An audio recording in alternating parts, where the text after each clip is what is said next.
আসসালামু আলাইকুম, আশা করি ভালো আছেন। আজকে আমি বিশেষ করে আমাদের নতুন মাননীয় প্রধানমন্ত্রী মহোদয়ের দৃষ্টি আকর্ষণ করব, তারেক রহমান মহোদয়ের। আর দৃষ্টি আকর্ষণ করার আগে একটি কথা বলবো।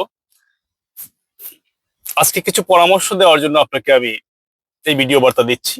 আর আপনাকে আমি দুলাভাই সম্বোধন করছি এই জন্য, আপনি যদি এই শালার পরামর্শগুলো নেন অথবা গ্রহণ করেন, আমি বিশ্বাস করি আপনি, আপনার দল এবং আমাদের জনগণের জন্য অনেকটাই উপকারে আসবে। আর আপনাকে দুলাভাই এই জন্য সম্বোধন করলাম, আমি সিলেটের সন্তান। আমার বাড়ি হচ্ছে বিয়ানীবাজার, লাউতা ইউনিয়ন। আর যেহেতু আপনার স্ত্রী আমাদের সিলেটি আপা, ডক্টর জুবাইদা আপা, যেহেতু আপনার সহধর্মিণী আমাদের সিলেটি আপা, তো সেই আপার এক সিলেটি ভাই হিসাবে আমি আপনাকে দুলাভাই সম্বোধন করছি। আপনি যদি এই শ্যালকের পরামর্শগুলো নেন, আশা করি আপনার দলের জন্য, আগামী অদূর ভবিষ্যতে আপনার জন্য এবং আমাদের সাধারণ জনগণের জন্য উপকার হবে। আমি প্রথমে একটি কথা বলবো, নাম্বার ওয়ান, সেটা হচ্ছে আপনি দেখবেন যে সারা বাংলাদেশের প্রত্যেকটি উপজেলায় বিএনপির ট্যাগ লাগিয়ে সবজি বাজার, tempo stand, truck stand, bus stand চাঁদাবাজি শুরু হবে। আপনাকে প্রথমেই এই চাঁদাবাজিগুলো বন্ধ করতে হবে। একদম স্পষ্ট নির্দেশনা দিতে হবে যে যারা চাঁদাবাজি করবে তাদেরকে বহিষ্কার করে বিচারের আওতায় নিয়ে আসতে হবে। কিন্তু তাদেরকে এর আগে একটি কর্মসংস্থানের সুযোগ করে দিবেন, তারা কর্ম করে তাদের জীবিকা নির্বাহ করুক, সেই ব্যবস্থাটা করে দিবেন। কিন্তু কর্মসংস্থান করে দেওয়ার পরেও কিছু লোক আছে যারা অভ্যাসে পরিণত হয়ে গিয়েছে, রক্তের সাথে মিশে গিয়েছে চাঁদাবাজি। তারা এই চাঁদাবাজি ছাড়া ভালো লাগবে না। যারা করবে তাদেরকে বিচারের আওতায় নিয়ে আসতে হবে। নাম্বার টু হচ্ছে মিথ্যা মামলা। এই দেশে বিগত সরকারের আমলও হয়েছে, এর আগে হয়েছে, যুগের পর যুগ মিথ্যা মামলায় একটি পরিবার ধ্বংস হয়ে যায়। আপনাকে স্পষ্ট নির্দেশনা দিতে হবে আইন শৃঙ্খলা বাহিনীকে, প্রয়োজনে আপনাকে নতুন কোন আইনের সংযোজন করতে হবে।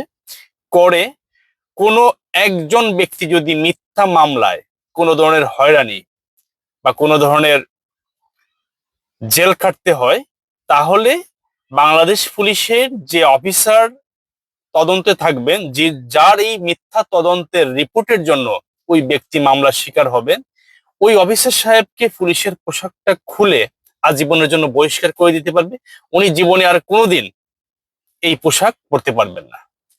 এই যে সাময়িক বদলি, এই জিনিসগুলা আর করা যাবে না।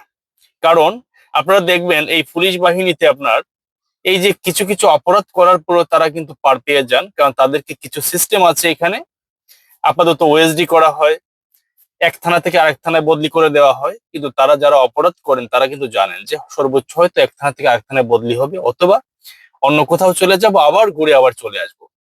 এই জায়গায় স্পষ্ট নির্দেশনা থাকতে হবে যে যিনি, যে পুলিশ অফিসারের জন্য কোনো মানুষ মিথ্যা মামলায় জেল খাটবে অথবা হয়রানির শিকার হবে, তদন্ত সাপেক্ষে এই পুলিশ অফিসার আর কোনোদিন বাংলাদেশ পুলিশের পোশাক পরতে পারবে না এবং তাকে স্থায়ীভাবে বহিষ্কার করতে হবে।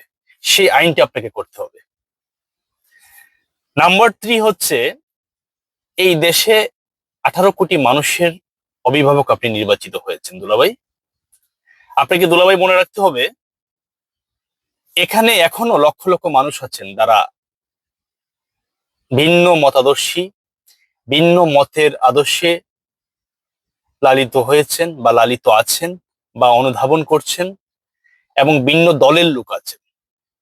এখনো এই দেশে লক্ষ লক্ষ আওয়ামী লীগের কর্মীরা আছেন যারা আসলে টেন্ডারবাজি করেন নাই, চাঁদাবাজি করেন নাই।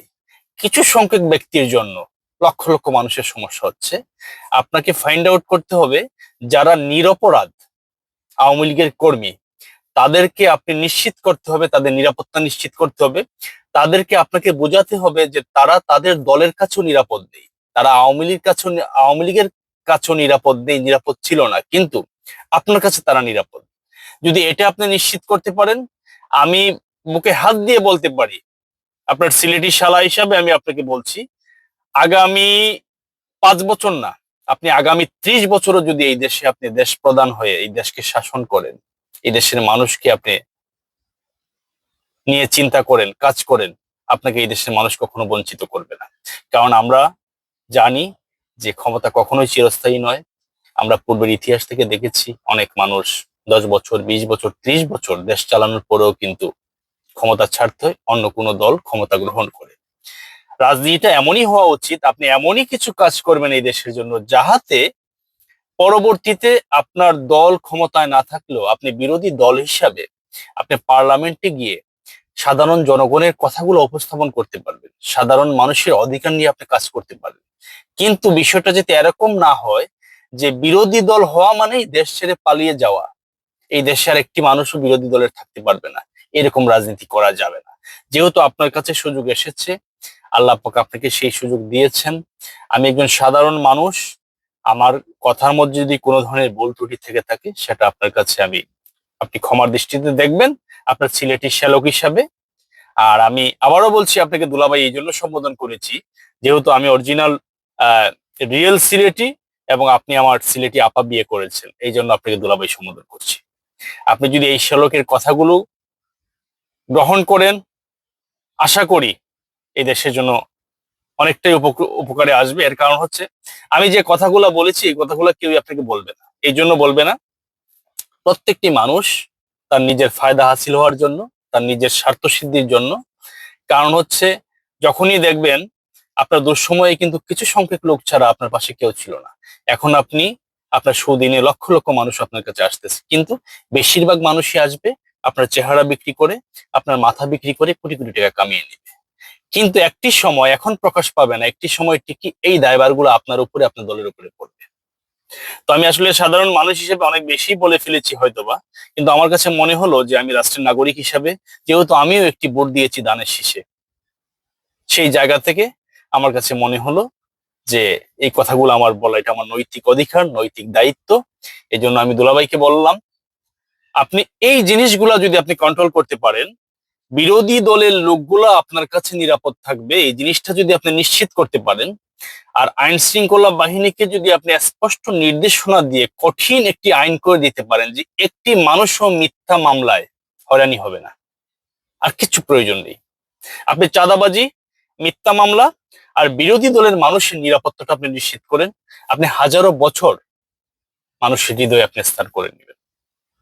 আমি বিশ্বাস করি যে পরবর্তীতে এই কাজগুলো আপনি করতে পারলে কখনো আপনি জিতবেন না হারবেন এটা নিয়ে আপনাকে ভাবতে হবে না। আপনাকে বাংলার জনগণ আপনাকে নির্বাচিত করবে, আপনি শুধু বসে থাকবেন।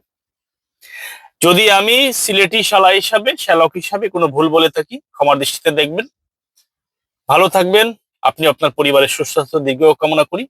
এবং আমি আনন্দিত এই জন্য যে আমরা একজন পুরুষ প্রধানমন্ত্রী পেয়েছি, যিনি এমন কিছু করবেন যা আমাদের ইতিহাসের পাতা এবং বহির্বিশ্বে ইতিহাস হয়ে থাকবে। সবাই ভালো থাকবেন। আসসালামু আলাইকুম দুলাভাই।